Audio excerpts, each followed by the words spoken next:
այո, իշխանությունը իր շրջապատի մարդկանց ասել է, ու այդպես դուք ասում եք կատակով, բայց հիմա փաստերը ցույց են տալիս, որ այո, Սամվել Ալեքսանյանն ու Նիկոլ Փաշինյանը պարզվում է, որ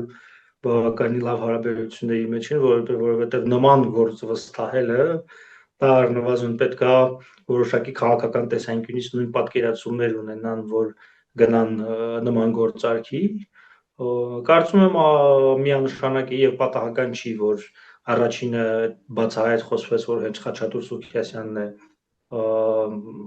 այդ բادرբեջանական բենզին բերողներից մեկը։ Սա քաղաքական քայլ է, սա ամեն ինչ պետք է արվի, որ ցույց տա, որ տեսեք, մենք խաղաղություն արդեն հաստատել ենք։ Եթե ուշադրություն եք դարձնում,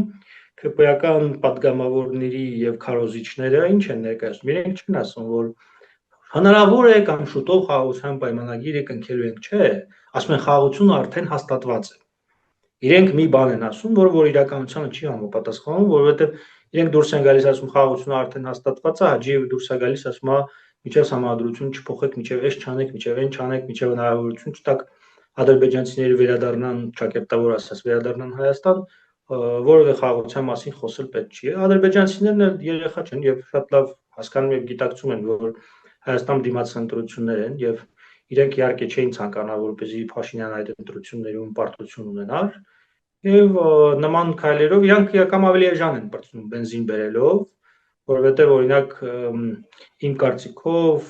ադրբեջանական կողմը եթե այս բենզինի թեման չլիներ, ինքը ստիպված պետք է լիներ ռազմագերիներ վերադարձնել, ստիպված պետք է լիներ այլ քայլերի գնալ, որպեսզի հնարավորություն տար